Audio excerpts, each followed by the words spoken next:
The Legend of Timun Mas.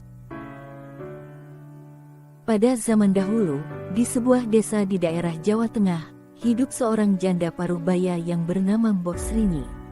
Sejak ditinggal oleh suaminya beberapa tahun, ia hidup sebatang kara, ia pun juga tak memiliki anak. Karena kesepian, ia sangat mengharapkan kehadiran seorang anak, namun sayangnya harapan itu pupus karena suaminya telah meninggal dunia. Mbok Srini hanya dapat menunggu keajaiban untuk bisa memiliki anak.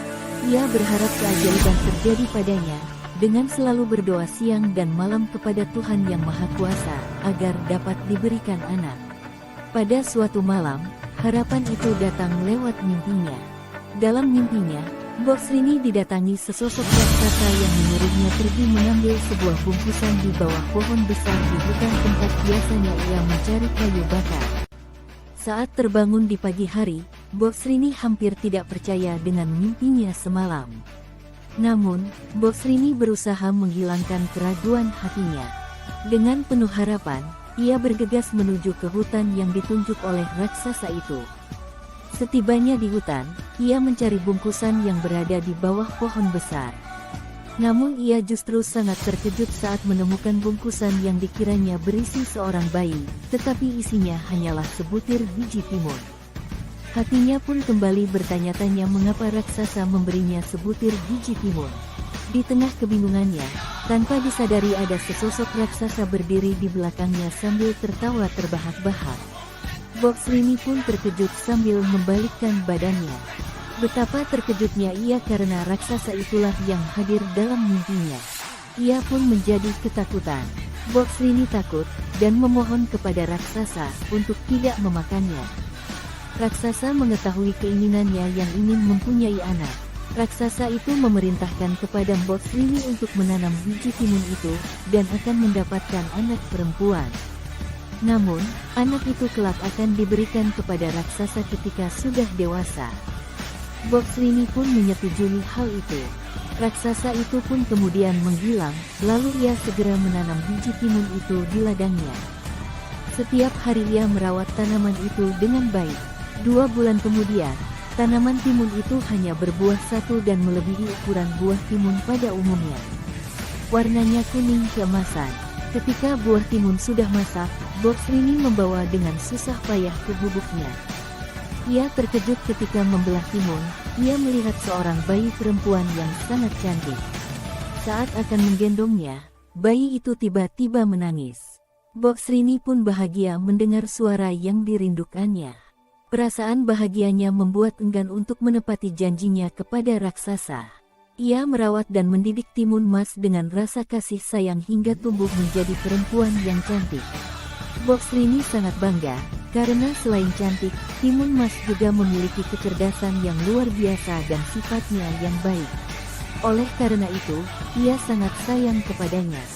Suatu malam, Mbok Srini kembali bermimpi didatangi oleh raksasa yang memberi pesan kepadanya bahwa seminggu lagi ia akan datang.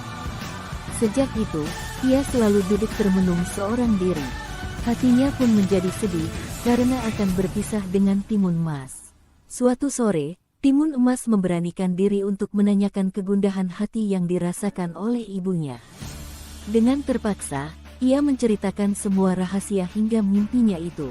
Timun Mas kaget dan tidak percaya. Ia sudah menyayangi ibunya. Mbok Srini pun mencari cara agar selamat dari raksasa itu. Ia menyuruh Timun Mas agar berpura-pura sakit. Dengan begitu, raksasa tidak akan mau menyantapnya. Saat matahari mulai senja, raksasa itu pun mendatangi gubuk Mbok Srini. Seperti dugaan, raksasa pun mempercayai alasan Mbok Srini itu. Mbok Srini meminta bantuan kepada seorang pertapa yang tinggal di gunung agar raksasa tidak mengganggu mereka lagi. Pagi hari berangkatlah Mbok Srini ke gunung itu. Ia pun bertemu pertapa dan menyampaikan maksud kedatangannya. Pertapa memberikan 4 buah bungkusan kecil kepada Mbok Srini sebagai senjata dan memberikannya kepada raksasa saat akan mengejar Timun Mas. Mbok Srini menyerahkan bungkusan itu kepada Timun Mas. 2 hari kemudian, raksasa datang lagi untuk menagih janjinya. Mbok Srini memanggil Timun Mas untuk keluar. Mbok Srini berbisik kepada Timun Mas agar jangan takut dan mengikuti petunjuk. Ketika raksasa hendak menangkapnya, Timun Mas segera berlari sekencang-kencangnya. Raksasa itu pun mengejarnya. Ia pun mengeluarkan bungkusan pertama berisi biji timun. Hutan di sekelilingnya tiba-tiba berubah menjadi ladang timun dan melilit raksasa yang masih mampu melepaskan diri. Lalu dilemparkan bungkusan yang berisi jarum dan berubah menjadi pohon bambu yang runcing, tetapi raksasa masih bisa lolos walaupun berdarah.